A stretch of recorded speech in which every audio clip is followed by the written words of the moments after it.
Well, greetings, Felhuvians. Yeah, sorry I wasn't able to make a video yesterday. I had some stuff going on. But anyway, I'm here now. So, let's continue on with The Wheel in Space. The explosion of the Mercury fluid link forces the second Doctor, Jamie McCrimmon, to evacuate the TARDIS to avoid mercury fumes, and until the mercury can be replaced, the craft is marooned. Dun dun dun. They find themselves on the space vessel, deserted apart from a servo robot. The robot detects the intruders and redirects the rocket from aimless wandering. The shock of a course change causes the Doctor to hit his head, concussing him. The robot also releases a group of egg-shaped white pods into space, which direct themselves toward a nearby spaceship shaped like a giant wheel, attaching themselves to its exterior. When the robot becomes aggressive, Jamie destroys it, but the Doctor is very weak and collapses. Oh no. The wheel is an aerospace station observing phenomena in deep space and is staffed with a small international crew. The crew members are concerned by the sudden drops in pressure, which, unbeknown to them, coincide with the pods attaching themselves to the exterior of the wheel. Controller Jarvis Bennett is also worried that the Silver Carrier, a missing supply vessel 80 million miles off course, has suddenly turned up nearby and is now responding to radio contact. It decides to destroy it using the wheel's X-ray laser. Jarvis is prevented from doing so when they hear a deafening burst of noise from the vessel. Jamie alerts them to his presence aboard the carrier, and he and the unconscious Doctor are rescued and taken aboard the wheel. When the resident medic, Dr. Gemma Corwin, sees the Doctor, Jamie is given a guided tour by the parapsychology librarian, Zoe Heriot. Gemma knows that Jamie is lying, so Bennett remains suspicious of the new arrivals, fearing that they could be saboteurs opposed to the space program.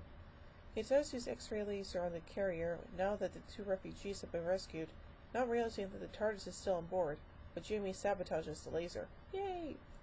Meanwhile, aboard the rocket, two pods similar to the ones which attach themselves to the wheel draw energy from around it. A three-fingered silver hand punches out the top of one of them. Oh no! Jamie's sabotage of the laser infuriates Bennett, especially as there is a potential meteor shower heading for the wheel, and they have no way to repel it. Jarvis confines Jamie in the Doctor's sickbay. When the Doctor recovers, he does not approve of Jamie's action.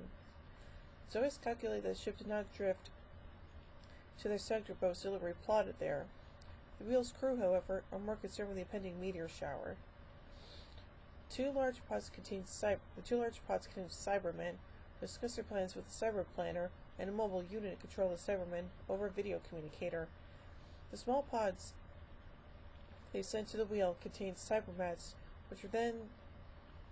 which were sent to begin consuming the beryllium rods in the wheel stores. Beryllium is essential to power the X-ray laser. The Cybermen have engineered the star and Mr. 13 to go Nova, forcing the wheel crew to look into their beryllium stores only to find them missing. The Cybermen expect the crewmen will come to the Silver Carrier for an alternate source of beryllium, which can then be transported into the wheel with a surprise inside. Yeah, not a very good one. Engineer Bill Dugan has noticed the depleted stocks in the presence of the Cybermats. His delay in reacting allows another crewman, Kimmel Rudkin, to fall victim to the Cybermats. Jarvis Bennett overacts with panic to the state of affairs, stripping Dugan of his position and posing tighter controls. The Doctor uses the X-ray machine to scan a floor plate which Rudkin had sprayed with quick-setting plastic, revealing Cybermet. Jarvis and two crewmen, Lilium and Valance, to the Silver Carrier to look for beryllium. Once there, the Cybermen reveal themselves and take control of their minds. They then order the crewmen to take them to the wheel. Lilium and Valance are used to prepare the beryllium crates destined for the wheel with two Cybermen hidden inside. This ruse works, and the crates are soon aboard the wheel. Doctor and Jamie try to warn Dr. Corwin and Bennett, but the controller does not accept the danger. Indeed, Dr. Corwin, who has formed an alliance with the Doctor, fears for Bennett's mental state. Dugan and Leo Ryan are glad to have access to a new power supply for the laser, which they are repairing. An engineer is killed by the emerging Cybermen when he is sent to fetch a new beryllium supply. Liam and Valance arrive at the laser with the beryllium supply for Dugan, who falls victim to the same mind control process used earlier. Dugan is sent to destroy communications with the Earth. He smashes the control panel and gets shot by Leo Ryan. No! The Doctor deduces that the fortuitous supply of rhenium has a deeper significance. Reasoning that Dugan was being mind-controlled, he instructs Dr. Corwin to use the basic translator system attached to each of the crew's necks to repel this technique. In the loading bay, the Doctor and Jamie discover the crate's false bottom, which confirms the presence of the Cybermen aboard the wheel.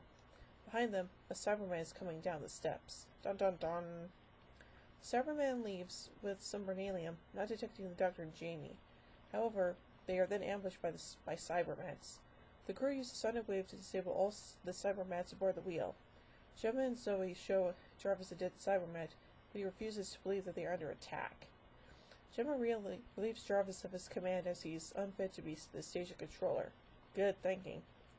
The death of Dugan is no obstacle to the Cybermen as another engineer, Flanagan, is found to replace him. Liam is killed trying to subdue Flanagan when Valance misses with a gun. A Cyberman takes control of Flanagan's mind. The Cybermen have invested time in repairing the X-ray laser. When the meteorites are due to hit, they can be deflected and obliterated.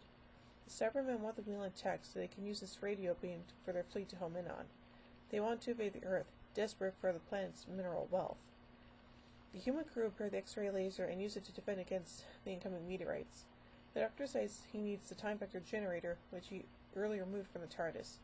Jamie and Zoe are chosen for a spacewalk to the rocket. Gemma shows them to the airlock but hides in the oxygen room. She overhears Valance and a Cyberman plotting to poison the air supply and warns the Doctor before she is killed by a Cyberman. Meanwhile, Jamie and Zoe are caught up in the meteor shower. Dun dun dun. Neil switches to sectional air supply, meaning that the Cybermen cannot poison their air. Shocked back to consciousness by Gemma's death, the insane Jarvis Bennett is killed when he seeks revenge. Leo assumes control as the Doctor warns there is a vast Cyberman spacecraft heading for the vessel. The Cyberplanner suspects that someone aboard knows of their methods. Valance identifies everyone aboard, and the Cyberplanner and Cybermen recognize the Doctor. The Cyberplanner decides that the Doctor must be killed. Jamie and Zoe tune into this conversation aboard the rocket and go back for the time vector generator to warn the Doctor. The humans need to contact Earth, but Dugan's suicide mission made this impossible. They need spare parts. Flanagan pretends to be normal and says he will meet up with the Doctor in Corridor 6 to give them to him. This is a plan by the Cybermen to ambush the Doctor and kill him. The Doctor suspects this and goes through the air tunnels to the power room to fetch them. When the Cybermen don't find him in Corridor 6, they order Flanagan to go to the control room and destroy the force field. Jamie and Zoe get back, and Flanagan takes them to the control room. He is overwhelmed by Leo and Enrico Casali, the communications officer, and his conditioning is broken. The Doctor is cornered in the powerhouse by the two Cybermen, and they reveal their plans to him. When they try to destroy him, he electrocutes one. A large group of Cybermen start spacewalking towards the wheel. Jamie and Flanagan go to the loading bay and free Valance from cyber control. Flanagan uses quick-setting plastic and a fire extinguisher to kill the last Cyberman and then turns on the deflector shield, which deflects the Cyberman to space. Yay! The Doctor uses the time vector generator to boost the power of the X-ray laser and destroy the advancing cyber ship. With the invasion repelled, the Doctor and Jamie return to the silver carrier with the mercury they need to repair the TARDIS. They are accompanied by Zoe, who stows away as the time vessel departs. She is determined to stay, and so, to warn of dangers ahead, the Doctor uses a mental device to project images from his mind to the view screen, which tells her of his and Jamie's encounter with the Daleks in their search for the Dalek Factor. Oh yeah, that was pretty interesting stuff, huh? Anyway, let's look at some production elements of the story. Episode 2 of this story features the first time the Doctor uses or is referred by the pseudonym John Smith. Jamie and crewman devise this alias when answering medical questions and reading enough a piece of equipment manufactured by John Smith and Associates. A clip from The Evil of the Daleks is used for a sequence where the Doctor shows Zoe on the view screen what she may face as she travels with him. This was used as a way to introduce a repeat of The Evil of the Daleks the week following the original broadcast of The Wheel in Space.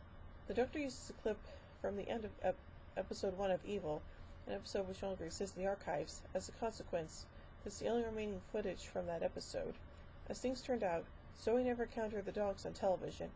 Decades later, the Big Finish Productions audio story, Fear of the Daleks, would tell of an encounter between Zoe and the Daleks, set immediately after the Doctor's telepathic rerun.